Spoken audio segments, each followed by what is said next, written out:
What's the meaning of bespatter?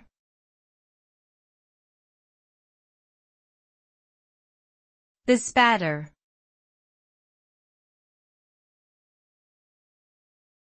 Bespatter.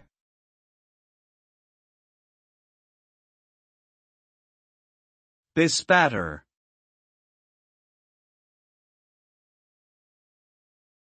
Bespatter.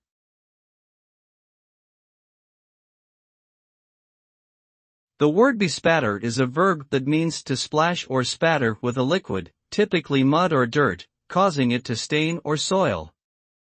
The word is often used metaphorically to describe the act of tarnishing someone's reputation or character through gossip or slander. For example, someone might bespatter another person's reputation by spreading rumors or sharing negative information about them.